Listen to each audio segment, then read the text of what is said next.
नमस्कार। जन media TV में आप सभी व्यूअर्स का बहुत-बहुत स्वागत है।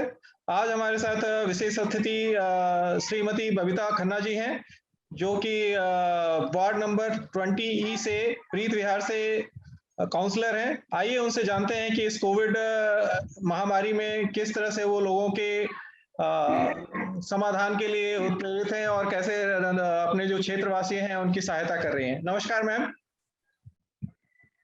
नमस्कार जी, बहुत-बहुत आपका धन्यवाद। आज के लिए आपने मुझे आमंत्रित किया इस कार्यक्रम के लिए। जी, हमारे जो दर्शकगण हैं वो जानना चाह रहे थे कि दिल्ली में जो एमसीडी है वो अपनी स्वच्छता और सफाई में किस तरह से योगदान कर रहे हैं, तो हमने ये कार्यक्रम आयोजित किया है।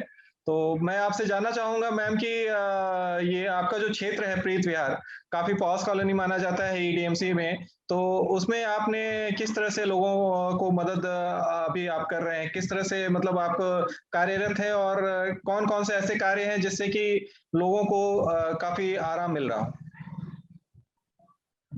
अ, आपने ठीक कहा, प्रीत विहार एक पॉश कॉलोनी है, लेकिन हमारे यहाँ पर कुछ सेवा बस्ती भी हैं और जी। हर तरह की मिक्स कम्युनिटी है। जी, जी। और यहाँ पर हम लोग सफाई का विशेष ध्यान रख रहे हैं कि जी। चारों तरफ सफाई होनी चाहिए, गंदगी बिल्कुल नहीं होनी चाहिए, क्योंकि कोरोना का वैसे ही विकराल रूप है। अगर गंदगी होगी, किसी तरह की दिक्कत आएगी, तो लोग परेशान होंगे और बीमारी विकराल रूप धारण कर जाएगी।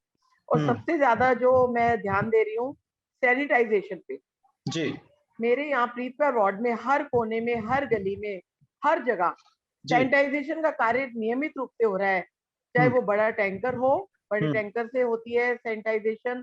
उसमें जी। हमारे जो एमसीडी के कर्मचारी आते हैं और हाथ में एक बहुत मोटा उसमें पाइप होता है, उसके साथ प्रेशर बहुत बड़ा पड़ता है, उसमें दवाई मिली होती है और वो अच्छे से सभी हुँ, हुँ। घरों में, पूरे गली में, हर जगह हाँ, हाँ। घरों के बाहर, पूरे ऊपर तीसरे चौथे मंजिल तक जितने हैं फ्लोर्स हैं, अपार्टमेंट्स हैं, हर जगह ये कार्य हुँ। हो रहा है। और जी। इसी तरह से छोटी मशीन से हाथों के द्वारा हमारे जो निगम के स्वास्थ्य कर्मचारी हैं, हुँ, वो हुँ। छोटी मशीन से जगह-जगह सैनिटाइजेशन कर रहे हैं।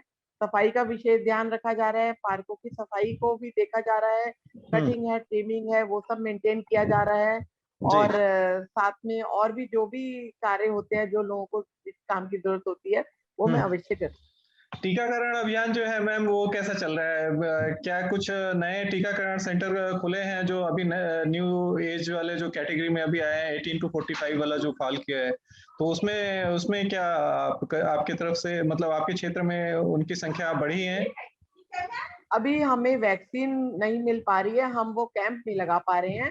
हुँ, हुँ। टीकाकरण केंद्र तो हैं, लेकिन हुँ, अभी हुँ। ये अभियान प्रॉपर रूप से शुरू नहीं हुआ। शुरू नहीं हो थोड़ी पाया। इसमें दिक्कत आ रही है, हमने अपील की है हाँ। दिल्ली सरकार से कि हमें जल्द से जल्द वैक्सीन दी जाए, हुँ, ताकि हम जगह-जगह कोरोना सेंटर बना के सोसाइटीज़ के अंदर और हुँ, बाहर और सब कॉलोनीज़ में ये सेंटर बना सकें, और हुँ। लोगों को इसका फ़ायदा पहुँचा सकें।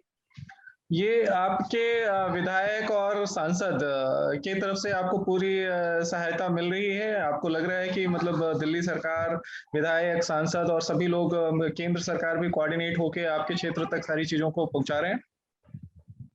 हाँ जी, बिल्कुल हमें सहायता मिल रही है। हमारे सांसद गौतम गंभीर जी बहुत अच्छा कार्य कर रहे हैं और अभी उन्होंने जिस दिन से ये बीमारी का महाप्रकोप चालू हुआ है, उस दिन से उन्होंने फ्री ऑफ कॉस्ट फेविफ्लू चारों तरफ जहाँ भी जिस भी लोगों को, क्योंकि डॉक्टर प्रिस्क्रिप्शन में लिखते थे फेविफ्लू और मार्केट में या केमिस्ट के पास या कहीं पर भी अवेलेबल नहीं थी। तो जी। पूरी दिल्ली से, खाली ईस्ट दिल्ली से नहीं, बाकी क्षेत्रों से भी लोग आए और हुँ, यहाँ हुँ। पर उनके कार्यालय 2 जागृति इनकेप से उन्होंने फेविफ्लू प्राप्त की, जो कि फ्री ऑफ कॉस्ट निःशुल्क है। आप सोचिए 1250-1300 का एक पत्ता है और हुँ। बिल्कुल निःशुल्क दिया गया और लोगों को कोई दिक्कत नहीं हुई। सबको जी। प्रॉपर से पूरा ध्यान रखा गया और इसी के साथ गैस सिलेंडर, गैस से भरे हुए 70-70 किलो के गैस के भरे हुए सिलेंडर उन्होंने वितरित किए और भारी मात्रा में कई सौ सिलेंडर वितरित कर चुके हैं, क्योंकि ऑक्सीजन की बहुत कमी है, बहुत किल्लत है। आपको मालूम है दिल्ली सरकार ने, केजरीवाल जी ने कोई भी इंतजाम नहीं करके रखा और लोग एक-एक बूंद ऑक्सीजन के लिए तरसते हैं और कितने लोगों की इसमें मृत्यु भी हो गई है। लेकिन सांसद जी ने इस चीज़ के लिए पूरा ध्यान रखा है और पूरे क्षेत्र में ऑक्सीजन का भी पूरा उपलब्ध कराया है, सिलेंडर भी बाँटे हैं और साथ में कंसंट्रेटर ऑक्सीजन के वो भी दिए हैं।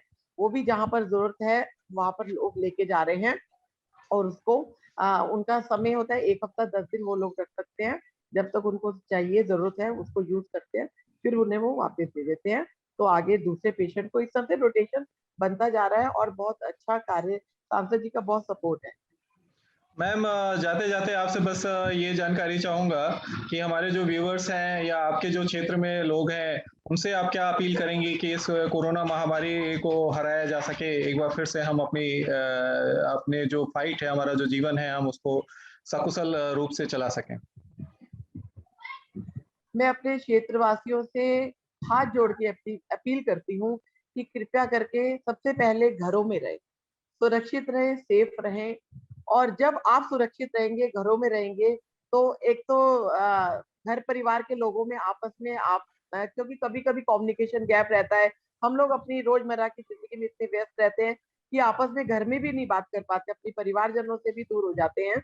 हुँ। तो अपने परिवार में सबका ख्याल रखें, और अपने जो भी जानने वाले हैं उनको फ़ोन कॉल करें, क्योंकि एक फ़ोन कॉल, आपका किया हुआ फ़ोन कॉल भी उनको बहुत एक शक्ति का अनुभव कराएगा। उन्हें लगेगा कि हमारा कोई है जो हमें पूछने वाला है। तो फ़ोन कीजिए, और जिस भी तरह की आपको कोई जानकारी आती है जो जेन्युइन मैसेजेज़ है, क्योंकि कई हुँ। फेक मैसेजेज़ भी होते हैं, वो फॉरवर्ड ना करें। जहाँ आपको सही जानकारी मिलती है कि कहाँ ऑक्सीजन सिलेंडर की उपलब्धि हो रही है, जहाँ कंसंट्रेटर मिल रहे हैं, कहाँ दवाई की उपलब्धि है, या किसी भी तरह से कुछ भी है, तो वो आप आगे जानकारी दें। और मेरे लायक कोई भी कार्य हो, 24/7 मेरा फ़ोन हर वक़्त ऑन रहता है, और मैं आप लोगों की सेवा में हर वक़्त हाज़िर हूँ। अभी कल भी हमारे सांसद गौतम गंभीर जी ने किसी संगठन को कंसंट्रेटर दिए हैं, ताकि ऑक्सीजन के, ताकि वो आगे सेवा के रूप में चला सकें। तो इसी तरह से जहाँ भी किसी को कोई दिक्कत महसूस होती है, हमें कॉल कर सकते हैं, और सफाई का, स्वच्छता का ध्यान रखें, क्योंकि आप जितना ध्यान रख सकते हैं कोई और नहीं रख सकता। हमारे कर्मचारी तो नियमित रूप से सफाई का, सैनिटाइजेशन का हर तरह से ध्यान रखते हैं।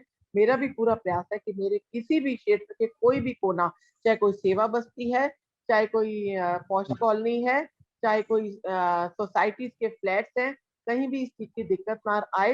तो मैं रेगुलर नियमित रूप से सैनिटाइजेशन कराती हूँ, तो आप भी उसमें साथ दीजिए, सहयोग दीजिए। और साथ में अगर कोई सेवा आप घर पे बैठे कर सकते हैं, जैसे कि मैंने घर में बैठे एक खाना बाँटने के लिए, मान लो कहीं कोरोना पेशेंट ऐसे हैं, मान हुँ। लो एक परिवार में 5-5 लोग हैं, सारों ही कोरोना से ग्रसित हो गए हैं, तो वो हुँ। अंदर आइसोलेट हैं, तो वो खाना कैसे बनाएँगे? उनके लिए बहुत दिक्कत है। तो मैंने जी। खाने की सुविधा भी उपलब्ध की है, और हुँ। उसमें एक थाली होती है पूरी, उसमें आटा, वो रोटी, चावल और सब्जी, दाल, सैलेड सब कुछ होता है, पूरा एक हुँ। थाली होती है। तो हुँ। जैसे हमें फ़ोन कॉल आता है, तो हम अपनी तरफ से ये सेवा दे रहे हैं, वो उनके घर में अगर 5 कोरोना पेशेंट है, तो पाँचों को वो खाना पहुँच जाता है। इससे लोगों को बहुत फ़ायदा हो रहा है कि क्योंकि एक तो कोरोना की महामारी और प्रकोप, और ऊपर से ये सब झंझट बहुत है। देखिए, खाना बनाना भी आसान नहीं है, पहले बाहर से मँगाना सामान, फिर उसको पकाना। इस वक़्त हमें चाहिए कि कोई हमारी देखभाल करे, तो इस हुँ। तरह से मैं देखभाल कर रही हूँ सबकी। और हुँ। मेरा पूरा ऐसे, जैसे माँ अपने बच्चों की देखभाल करती है, इसी तरह से इस क्षेत्र की देखभाल करना मेरा पूरा फर्ज़ है, कर्तव्य है, और मैं चाहती हूँ किसी तरह से मेरे क्षेत्रवासियों को कोई दिक्कत या तकलीफ ना हो। ये थी आज हमारे कार्यक्रम की मुख्य अतिथि श्रीमती बबीता खन्ना जी, जो कि 20 ई वार्ड से ईडीएमसी से काउंसलर हैं। उन्होंने बताया कि किस तरह से मानवता ही आगे सर्वोपरि है, और आज के इस महामारी के समय भी हमें एकजुट होकर अपनी सारी जो शक्ति है वो केवल और केवल जो है सो अपने पॉजिटिव वर्कों में लगाना चाहिए, और कैसे जो है सो हम इस महामारी से ऊपर जाके जो है सो फिर हम एक नए राष्ट्र का निर्माण कर सके। तो इस एपिसोड में इतना ही। और जी, मैं आप। कहना चाहूँगी, जी, प्लीज़। जैसे कई लोगों के फ़ोन आते हैं हॉस्पिटल में एडमिशन के लिए, क्योंकि आपको पता है कि बहुत दिक्कत है, आईसीयू बेड भी अवेलेबल नहीं हो रहे। तो हुँ। मुझे उस वक़्त बहुत दिक्कत होती है कि मैं काफ़ी फ़ोन करती हूँ, सब जगह फुल होते हैं और मना कर दिया जाता है। लेकिन मैंने कुछ एडमिशन कराए हैं, कुछ हॉस्पिटल्स में करा हुँ। पाई हूँ, और कुछ लोग निराश भी हुए हैं, जो मैं उनके कारण ये नहीं कर पाई, क्योंकि हुँ। हुँ। मेरे जितना भी मेरा अपना पूरा प्रयास रहा कि किस तरह से उनका काम हो जाए। तो जी। उसमें सब लोग हमारी मदद कर रहे हैं। तो हुँ। किसी तरह से आप लोग भी इस मुहिम में जुड़िए और लोगों की सेवा कीजिए। जी, ये आज का एपिसोड हम यहीं पे समाप्त करते हैं। मुझे उम्मीद है कि आपको बहुत कुछ सीखने को मिला होगा और बहुत से जो एनर्जी है, जो मैम ने अभी हमें प्रवाहित की है, वो आप तक भी संचरित हुआ हो और इस पूरी पॉजिटिविटी के साथ हम जो है सो आज का कार्यक्रम समापन एक करते हैं। एक लास्ट और मैं बोलना चाहूंगी, जी, बताइए। मैं आर्ट ऑफ लिविंग टीचर भी हूँ, तो अच्छा, अच्छा। मैं योगा और मेडिटेशन की क्लासेस भी लेती हूँ। तो मैंने अभी योगा अच्छा, अच्छा। मेडिटेशन का भी सत्र शुरू किए हुए हैं। तो अच्छा। उसमें जो जिनको माइल्ड सिम्टम्स है कोविड के, उनके लिए, हुँ, और हुँ। जिनको जो इस वक्त कोविड में है, जूझ रहे हैं, उनके लिए क्लास अलग से है। और जिनको कोविड हो चुका है, तो अच्छा। प्री कोविड, पोस्ट कोविड, ऐसे करके हमारे सेशन चल रहे हैं मेरे, मैं ले रही हूँ जी, उसमें। और उसमें लोगों को आधे घंटे का बस 35 मिनट का सेशन होता है, जी। जिसमें उन लोगों को कुछ ऐसे व्यायाम बताए जाते हैं जिससे उनका ऑक्सीजन लेवल बढ़े, उनके लंग्स में, उसमें अच्छी काफी मात्रा में, क्योंकि हुँ, हमें इस पर ऑक्सीजन की दिक्कत हो रही है। अगर हम इस जी, तरह के प्राणायाम और व्यायाम करेंगे तो हम ठीक, ये आने वाली बीमारी से बच सकते हैं। बच और सकते अगर हैं। हमें ये बीमारी हो भी गई है तो उसमें अपने आप को हुँ, सशक्तिकरण कर सकते हैं, मजबूत कर सकते हैं, और इस जी, प्रकोप से आगे भी बच सकते हैं। तो हुँ, मेरा ये सेशन अभी कल मैं ले रही हूँ, तो मैं चाहती हूँ ज्यादा से ज्यादा लोग इसको ज्वाइन करें और अपने आप को स्वस्थ रखें, सुरक्षित रखें। धन्यवाद। जी, बहुत-बहुत धन्यवाद हमारे साथ जुड़े रहने के लिए। देखते रहिए जन मीडिया टीवी। नेक्स्ट एपिसोड में हम फिर मुलाकात करेंगे, तब तक के लिए हमें आज्ञा दीजिए। मैं विकास मिश्रा, जन मीडिया टीवी से। धन्यवाद।